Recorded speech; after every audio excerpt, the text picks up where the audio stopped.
السلام عليكم ورحمة الله تعالى وبركاته. أولا وقبل كل شيء صحة رمضانكم، تصوموا بالصحة والهنا إن شاء الله. Notre leçon d'aujourd'hui est les pronoms relatifs. On va voir les pronoms relatifs. Les huma, qui, que, dans et le quatrième c'est où. D'accord? Notre but aujourd'hui est de connaître les 4 pronoms relatifs et quel rôle joue-t-il dans une phrase. Commençons par le pronom relatif qui se trouve dans la phrase suivante. Regardez bien la phrase « Le cheval qui se trouve dans cette prairie appartient à mon oncle ». Regardez ici, il y a le pronom relatif « qui ». Dans cette phrase, on va voir les remarques qu'il y a dans cette phrase. Première remarque, qui, regardez le qui, il vient après le nom. Il vient après le nom cheval. Il vient après le nom cheval. Deuxième remarque, il joue le rôle d'un sujet. Il joue le rôle d'un sujet, c'est un sujet. Troisième remarque, pardon, il évite la répétition du nom cheval. Il évite la répétition. يتفادى التكرار. لكي نتفادى التكرار نحط le pronom relatif qui pour éviter la répétition. Pour trouver le nom que ce pronom relatif a remplacé, on pose la question suivante. Qui se trouve dans cette prairie?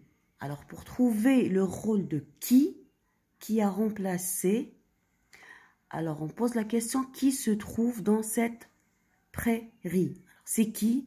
C'est évidemment le cheval. Alors, qui a remplacé le cheval? Très bien. Alors, on passe à la deuxième phrase. La pomme que tu manges vient directement du verger.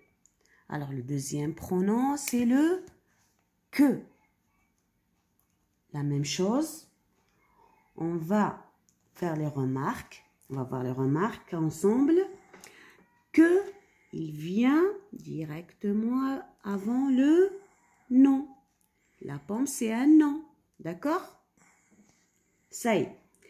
Deuxième remarque. Alors, le qui joue le rôle d'un sujet. Le que, il ne joue pas le rôle d'un sujet. Il joue le rôle d'un complément d'objet direct. اللي هو المفعول به.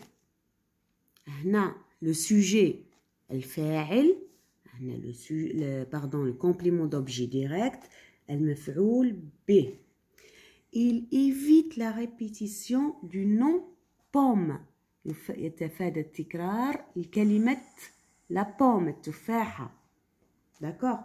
Pour trouver le nom que ce pronom relatif a remplacé, on pose la question suivante. On va poser la question, tu manges quoi? Tu manges quoi? Alors, quand on répond, tu manges une pomme. Tu manges la pomme. D'accord? Alors que, il a remplacé la pomme pour ne pas éviter la répétition, pour ne pas dire 2 fois la pomme. On a enlevé le complément d'objet direct, la pomme qui était là. Et on l'a remplacé avec le que.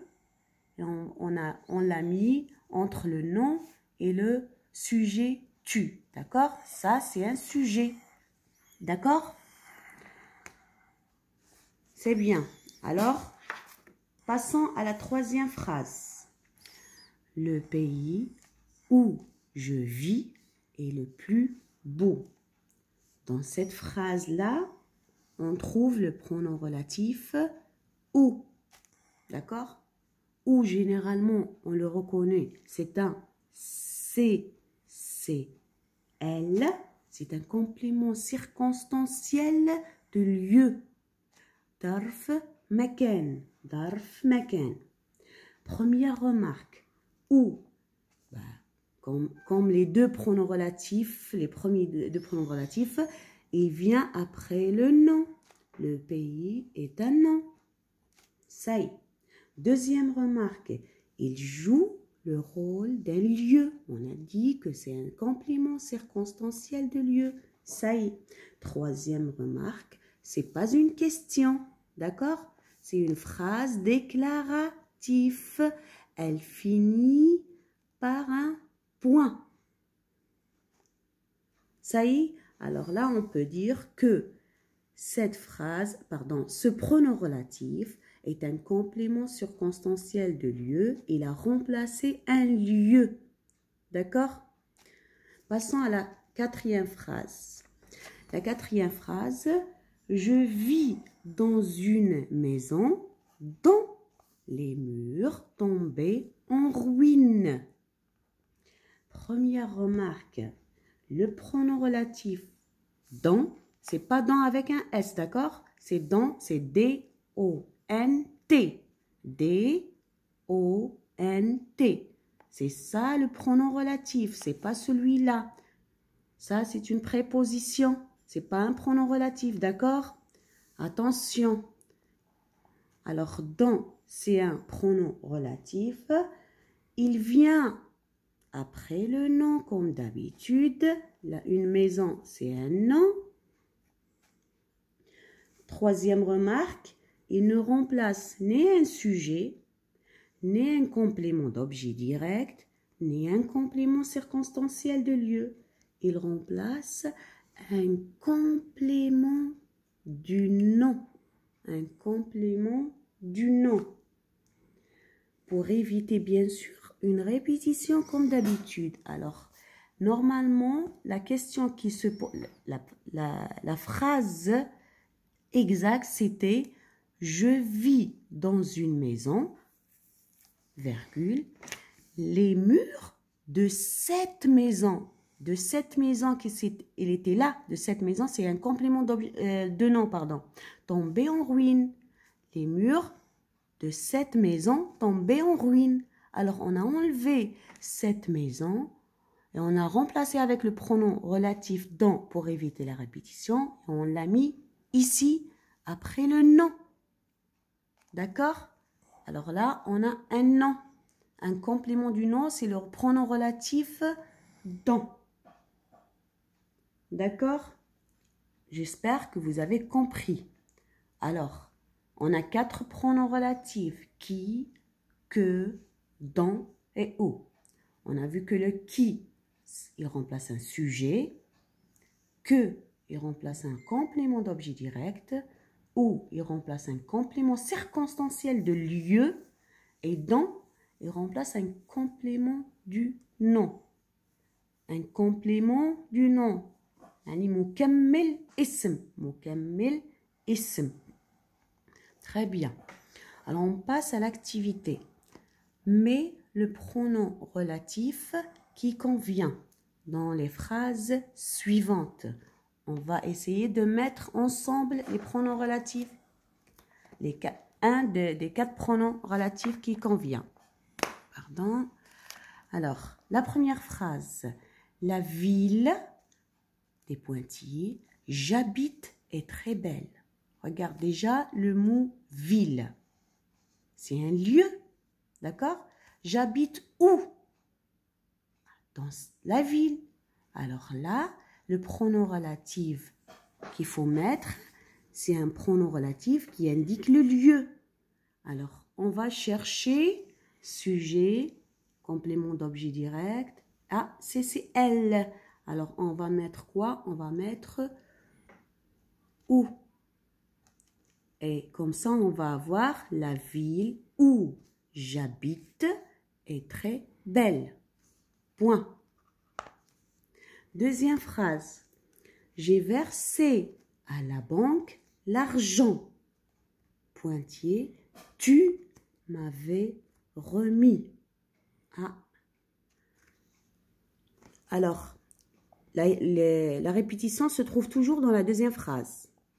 On se termine là. J'ai versé à la banque l'argent. Tu m'avais remis quoi? Puisque là, on a un sujet déjà. Tu m'avais remis quoi? Quel est le pronom relatif qui répond à une question quoi? À la question quoi? Alors, on va voir. C'est un sujet? Non. C'est un complément d'objet direct? Oui. Alors là, le complément d'objet direct répond à la question quoi? Alors, tu m'avais remis quoi? Tu m'avais remis l'argent. Alors ici, on va mettre le que pour que la phrase devienne « J'ai versé à la banque l'argent que tu m'avais remis ». Alors là, c'est un complément d'objet direct. Troisième phrase. Les enfants ont cassé le vase.